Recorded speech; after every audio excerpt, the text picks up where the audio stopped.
uma professora mostra livros que contam a história do descobrimento do Brasil.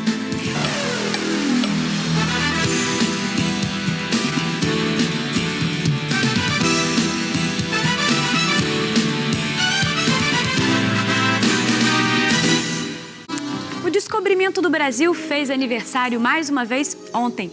E nós aproveitamos para conferir com uma professora de história algumas dicas de livros que contam como tudo aconteceu.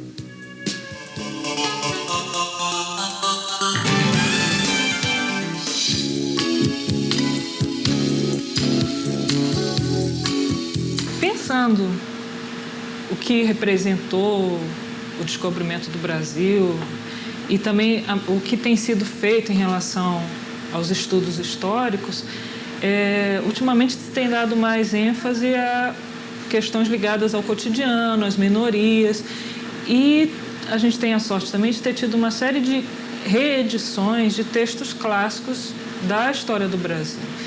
E alguns relatos que são muito interessantes para a gente entender o que foi o choque dos índios, né, dos que viviam aqui, com os portugueses. Um dos textos que eu acho mais interessantes é a crônica, o relato do Hans Staden, né, que tem até um título quilométrico, A Verdadeira História dos Selvagens e tal, e que ano passado teve algumas reedições, uma delas essa aqui, da Dantes, né, e que tem a vantagem de tirar a dificuldade de leitura do texto original, porque o texto está vertido para o português atual, mas preservando as imagens do livro que foi publicado em meados do século XVI.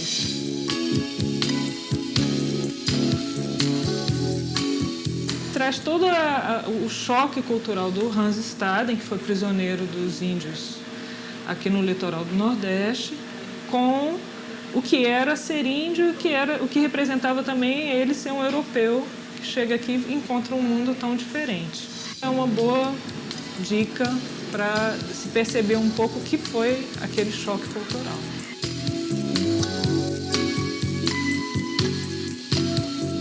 Tá aí, para quem quiser conhecer um pouco mais sobre a nossa história. E uma releitura da história do Brasil feita nos anos 30 é a outra dica de leitura para quem quer entender qual a relação do descobrimento do Brasil com o que vivemos hoje.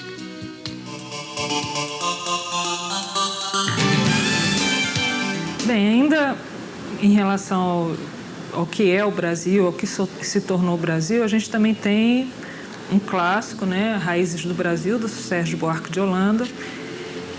A primeira edição dele é de 1936, a gente tem várias reedições, essa que está aqui comigo é de 95, da Companhia das Letras, e é uma maneira agradável da gente entender o que vai ter relação com o Brasil ser o que ele é hoje, né?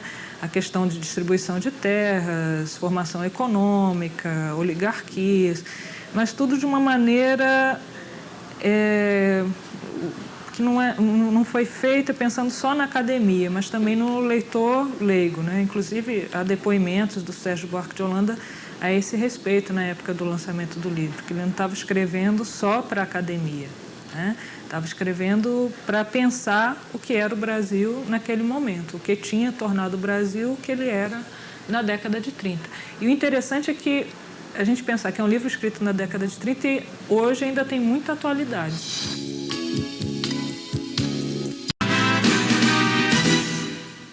A terceira e última dica de leitura de hoje sobre o descobrimento do Brasil é um livro que conta também a história de Portugal.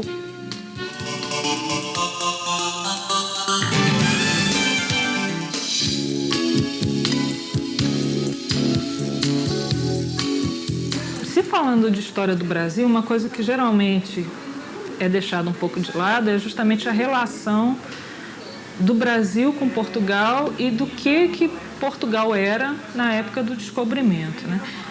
Desde o ano passado, com as comemorações dos 500 anos, saiu uma série de estudos em convênio com entidades portuguesas, pensando essa relação. Um dos livros interessantes foi esse História de Portugal, tá? No caso, ele pega a história de Portugal desde a Idade Média até os dias de hoje, né? Mas a parte interessante é justamente a parte que fala da relação colonial entre Brasil e Portugal, né? Desde o século XVI até o século XIX. Então, é uma boa dica também para a gente tentar entender o que significava o Brasil fazer parte desse vasto império que foi Portugal até o início do século XIX.